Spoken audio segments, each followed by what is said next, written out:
आपका अपना channel A1 India पहुंचा है भारत और चाइना के बॉर्डर पर बसे हुए गांव माणा में। ये हिंदुस्तान का आखिरी गांव है। यहाँ पर आपको बता दें कि अब व्यवस्थाएं बहुत अच्छी हो गई हैं, चाक चौबंद हो गई हैं, सड़कें चौड़ी हो गई हैं। लेकिन इससे पूर्व में बताया जाता है कि यहाँ के जो ग्रामीण हैं उनके पास जो आजीविका कमाने का जो एक रास्ता था वो बहुत कम था।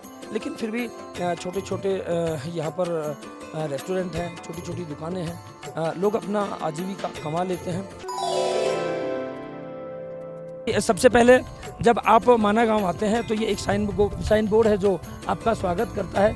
लास्ट इंडियन विलेज सीमांत ग्राम माणा, यानी उत्तराखंड में ये भारत का आखिरी गांव है। आपका अपना चैनल पहुंचा है भारत के बॉर्डर पर, जहां भारत और चाइना का ये बॉर्डर है। और मैं आपको बता दूं कि ये भारत की चाय की आखिरी दुकान है जहां पर बड़ी संख्या में जो पर्यटक है वो पहुंचते हैं। और आज हमने भी इसका बड़ा चर्चा सुना था और इसी के साथ हम बात करने के लिए पहुंचे हैं। कुछ पर्यटक हैं, उनसे बात करेंगे कि जो हिंदुस्तान की आखिरी दुकान है उस पर चाय की चुस्की लेकर आखिर कैसा लग रहा है। सर, सबसे पहले नाम बताएं। निशांत गुप्ता। गुप्ता साहब, कैसा लग रहा है, आप हिंदुस्तान की आखिरी दुकान पर पहुंचे हैं? बहुत अच्छा लग रहा है और पहली बार यहाँ पे आए हैं तो काफ़ी अच्छा जो व्यू पॉइंट है वो काफ़ी अच्छा है। झरने अच्छी तरीके से बह रहे हैं, सरस्वती नदी देखने को मिला है और भीम पुल देखने को मिला है। बिल्कुल, कुछ महिला भी हमारे साथ हैं, उनसे बात करेंगे। जी मैम, सबसे पहले आपका नाम? मेरा नाम मंजू यादव है। कहाँ से पहुँचे हैं? मैं रेवाड़ी हरियाणा से पहुँची हूँ। आप जो हिंदुस्तान है उसकी आखिरी दुकान है, चाय की दुकान, उस चाय की चुस्की आपने ली है, कैसा आपको लगा, क्या अनुभव है? मेरे को बहुत अच्छी लगी और मेरे को बहुत गर्व हो रहा है कि मैं अपने देश के लास्ट कोने पे खड़ी हूँ। जी, गांव में गांव का माहौल आपने देखा है, गांव का माहौल लगभग पर्यटकों के ऊपर टिका हुआ है। उसको देखकर आपने क्या महसूस किया, क्या आपने कुछ खरीदा है? मैं यहाँ से अच्छी अच्छी धार्मिक चीज़ें लेके जाऊँगी जिससे हमारे बच्चों को भी कुछ अच्छी चीज़ देखने को मिले। जी बिल्कुल। मैम, आप भी बात करना चाहेंगे? कहाँ से आप? हम लोग दिल्ली से आए हैं। आप हिंदुस्तान की आखिरी दुकान पर है जो चाय की दुकान है, चाय की चुस्की आपने ली? नहीं, हम लोग चाय नहीं पीते, एक्चुअली हम इस्कॉन डिवोटी हैं। तो फिर भी आप बॉर्डर पे खड़े हैं, कैसा आपको लग रहा है? बहुत अच्छा लग रहा है। बद्री विशाल जी की कृपा है, बद्रीनाथ जी की, जो हमें यहाँ तक आने का सौभाग्य दिया है उन्होंने, नहीं तो हम इस लायक नहीं हैं। तो कहीं ना कहीं हम जब चाइना की बात आती है तो एक नेगेटिविटी दिमाग में आती है। हम चाइना के बॉर्डर पे हैं, नज़दीक हैं, कैसा लग रहा है? बहुत अच्छा लग रहा है प्रभु जी, देख के कि हम यहाँ तक पहुँच सके हैं। बाकी थोड़ा बहुत अप डाउन्स तो चलते रहते हैं, बाकी सबको एक रहना चाहिए। बिल्कुल, ये बहुत बड़ा संदेश है कि सबको एक रहना चाहिए, क्योंकि अनेकता में एकता का प्रतीक हमारा हिंदुस्तान है। इसीलिए वही एक संस्कृति है कि सभी को एक रहना चाहिए। जी बिल्कुल, आप कुछ कहना चाहें? मैं ये कहना चाह रही हूँ कि हमारे देश का नरेंद्र मोदी प्रधानमंत्री है, उन्होंने बहुत अच्छी व्यवस्था की है, बहुत अच्छे रोड बनाए हैं, बहुत सुरक्षित है सब कुछ। मतलब कह नहीं सकते कि उन्होंने कितना अच्छा काम किया है। कहाँ से आप आए? हम दिल्ली से आए हैं। कैसा आपको लग रहा है, आप हिंदुस्तान की आखिरी दुकान पर? बहुत अच्छा लग रहा है, बहुत अच्छा फीलिंग हो रहा है और स्पिरिचुअल ट्रिप है तो बहुत ही अच्छा लग रहा है। तो कितने लोग आप पहुँचे हैं? हम 12 फैमिली आई हैं। तो आपने चाय पी करके देखा है? नहीं, चाय तो नहीं पिया, मैगी खाई है। लेकिन फिर भी एक फीलिंग्स अलग से आती है। बहुत बहुत अलग से फीलिंग आती है और बहुत अच्छा महसूस कर रहे हैं हम आके यहाँ पे ना, बहुत अच्छा लगा। तो कभी बच्चों को भी साथ लेकर के आए? हमारे साथ आए हैं। बच्चों को साथ लाना इसलिए ज़रूरी है, हमारी संस्कृति कहीं ना कहीं उस पर पाश्चात्य संस्कृति हावी होती जा रही है, तो कहीं ना कहीं हमारी संस्कृति को भी बताना ज़रूरी है। बिल्कुल, बच्चों को भी पता होना चाहिए सब कुछ, तो इसलिए बच्चे भी साथ लेके आए हम। तो ये है आखिरी दुकान, जो हिंदुस्तान की आखिरी दुकान है, चाय की दुकान है। पर्यटक बड़ी संख्या में पहुंच रहे हैं, देशभक्ति का जोशो खरोश इनके सर चढ़कर बोल रहा है। तो आपको कहीं ना कहीं लगेगा, आपको यहाँ पर पहुंचकर लगेगा कि हम हिंदुस्तानी हैं, हिंदुस्तानी होने पर हमें गर्व है। तो हिंदुस्तान की जो आखिरी दुकान है उस पर हम मौजूद हैं, जो चाय की दुकान है और फास्ट फूड के लिए भी यहाँ पर मशहूर है। बेटी हमारे साथ हैं जो इस चाय की दुकान पर बैठती हैं, उनसे हम बात करेंगे। बेटा, क्या नाम है आपका? रितु।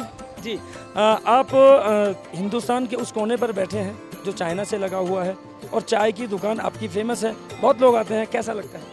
बहुत अच्छा लगता है। यहाँ पे इतनी मात्रा में लोग आते हैं, बहुत ज़्यादा। और हमारी जो यहाँ की चाय है वो इतनी फेमस है कि बोलना ही क्या। बहुत दूर से लोग कई सालों से आते हैं तो पूछते हैं कि कौन सी दुकान है, कितनी अच्छी चाय है, ऐसे पूछते हैं और जाते हैं तो याद करके जाते हैं यहाँ की चाय।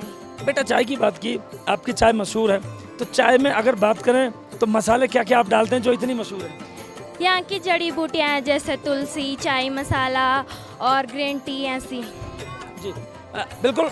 यहाँ पर एक बार फिर एक नोट करने वाली बात है कि आयुर्वेद हमारे देश की एक धरोहर है और उसके दम पर ये दुकान आज अपना नाम रोशन कर रही है। तो इसलिए हमें अपने देश की धरोहर के साथ अपनी जड़ी बूटियों को और अपनी संस्कृति के साथ अपने आयुर्वेद को भी बचाकर रखना है।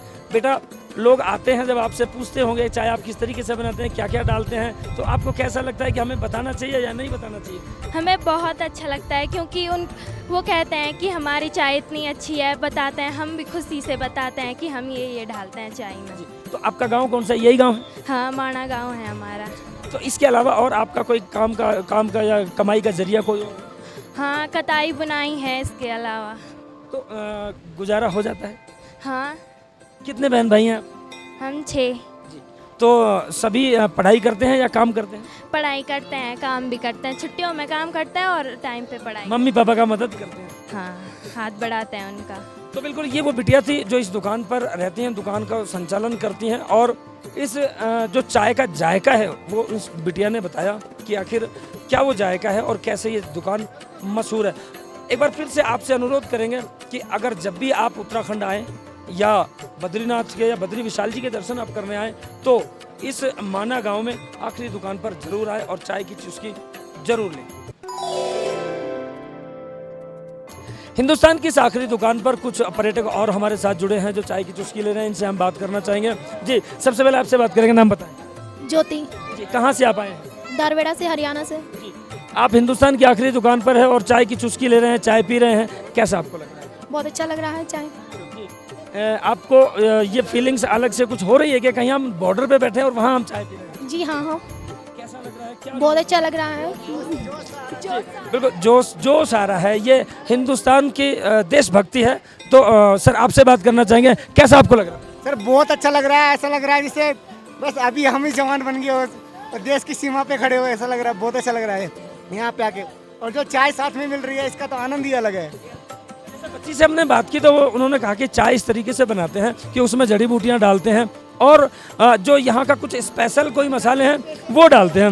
जी बिल्कुल, जो स्टाइलिन है ये स्टेमिना बनाता है और चाय भी इतनी अच्छी है यहाँ पे कि एक अलग सा ही शरीर के अंदर ना मतलब फील होता है, बहुत अच्छा लगता है यहाँ पे। और इसको जूस को पीने के बाद भी बहुत अच्छा लगता है। तो कहीं ना कहीं लगता है कि हम देश के आखिरी कोने पर बैठकर हम चाय पी रहे हैं और हम सुरक्षित हैं। बिल्कुल सर, क्यों नहीं सुरक्षित है। हिंदुस्तान जिंदाबाद, हिंदुस्तान जिंदाबाद, वंदे मातरम, वंदे मातरम।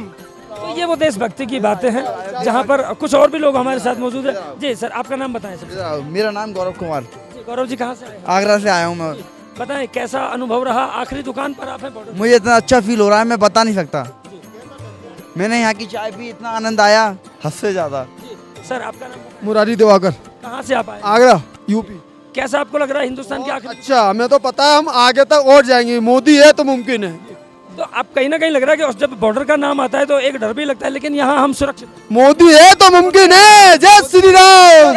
हम कहीं भी बैठ कर चाय पी सकते हैं। तो ये वो देशभक्ति है, तो ये वो देशभक्ति है जहाँ देशभक्ति की बातें आती है, हिंदुस्तान की बात आती है, तिरंगे की बात आती है तो लोग स्वतः ही देशभक्ति के नारे लगाने पर मजबूर हो जाते हैं। तो इसी कड़ी में हमारे साथ एक पूर्व फौजी हैं, उनसे बात करेंगे। सर सबसे पहले नाम बताएं। मेरा नाम श्री हरीशचंद्र भट्ट है। मैं उत्तराखंड अल्मोड़ा से हूँ और केदारनाथ की यात्रा पूरी करते हुए अभी बद्रीनाथ धाम में हम लोग पहुँचे हुए हैं। यहाँ पर भीम पुल और सरस्वती मंदिर देख करके मन काफ़ी उत्साहित हुआ। उसके बाद कल सुबह हमारी जो प्लानिंग है वो है वसुधारा। तो जब हम बद्रीनाथ के लिए आते हैं, हम भी आते हैं, आप भी आते हैं, देश के बहुत से पर्यटक आते हैं, लेकिन जब हिंदुस्तान की आखिरी दुकान पर चाय के लिए आते हैं तो मन में क्या खुशी होती है, क्या एक उत्सुकता होती है? हिंदुस्तान की अंतिम दुकान देख कर के मन में काफ़ी खुशी भी होती है, उत्सुकता भी होती है।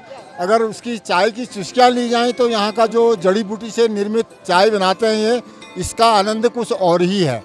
हम सभी पर्यटकों को, जो भी सुनने वाले हैं, उनको कहते हैं कि यहाँ पर एक बार ज़रूर आएँ और इस प्राकृतिक जो यहाँ का आनंद है उसको ज़रूर लें। आप फौजी हैं तो ज़रूर एक बार ये सवाल बनता है कि मैं आपसे ये बात करूं कि हम बॉर्डर पर हैं, लेकिन जब बॉर्डर का नाम याद आता है तो कहीं ना कहीं एक डर भी लगता है। लेकिन हम इस बॉर्डर पे हैं और चाइना जो हमारा लगातार प्रतिद्वंदी रहा है उसके पास में है, तो यहाँ पर इतना सुरक्षित महसूस करते हैं, तो आखिर ऐसा जज्बा आता कहाँ से? हमारे मन में कभी ऐसी डर की भावना नहीं रही। हमने चाइना के बॉर्डर, तिब्बत और उसके बाद हमने कई ऐसे पोस्टों पर हमने नौकरी की है जहाँ पर काफ़ी, जैसे बर्फ़ की पहाड़ियाँ आप देख रहे हैं, ऐसी पहाड़ियों में हमने रातें गुजारी हैं, दिन गुजारे हैं। बड़ा ही अच्छा सुकून मिलता था और बड़ा ही हर्ष भी होता था। बिल्कुल, तो ये वो जज्बा है, वो जुनून है। आज बेशक सेवानिवृत्त हो चुके हैं, लेकिन देशभक्ति की भावना आज भी कम नहीं हुई है, और यही कुछ हमारे आदर्श हैं जो हमें सिखाते हैं देशभक्ति की भावना बनाए रखने के लिए। और मुझे भी बड़ी खुशी हुई ये केदारनाथ धाम और बद्रीनाथ की यात्रा से। मैं भी काफ़ी उत्साहित हूँ और खुशी हूँ, अपने परिवार के साथ यहाँ पर आया हुआ हूँ। Thank you. और आपको बता दें कि ये क्षेत्र ऐसा है जहाँ पर लगभग ये मान के चलिए, जब मैदानी क्षेत्रों में गर्मी पड़ती है तो यहाँ उस समय भी सर्दी पड़ती है।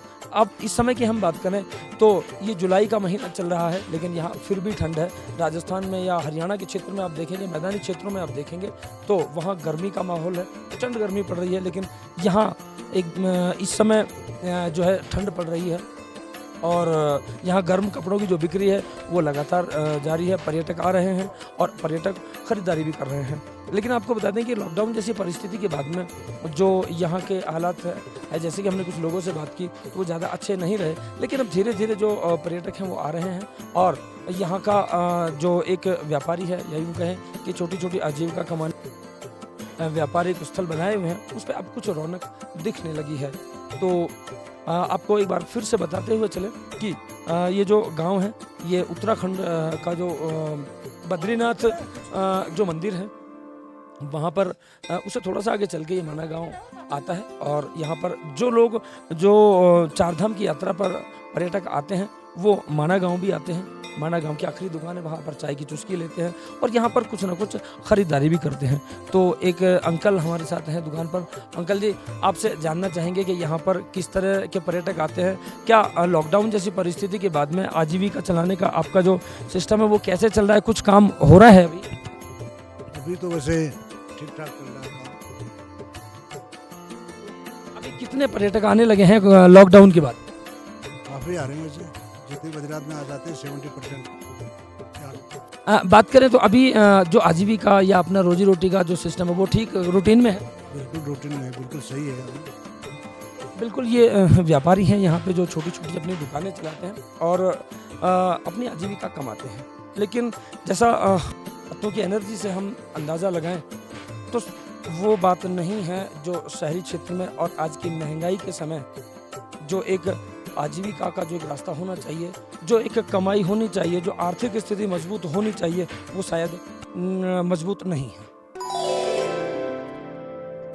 आपको बता दें यहाँ से ही साथ साथ जो चाइना बॉर्डर है, उस चाइना बॉर्डर की तरफ ये पूरा रोड जाता है जो आम व्यक्ति के लिए शायद बंद है, जो सीमा पर जाने वाले जो हमारे जो जवान हैं उनके लिए है। यहाँ से 55 किलोमीटर की दूरी चाइना बॉर्डर की बताई गई है, ऐसी हमें जानकारी यहाँ पर मिलती है। लेकिन इधर उत्तराखंड का यानी हिंदुस्तान का आखिरी गांव है जो माना है, पर्यटक बड़ी संख्या में पहुँचते हैं और वो पर्यटक पहुँचते हैं जो सिर्फ चारधाम की यात्रा के साथ साथ जो बद्री विशाल के दर्शनों के लिए पहुंचते हैं। तो लगातार बने रहिए A1 इंडिया के साथ।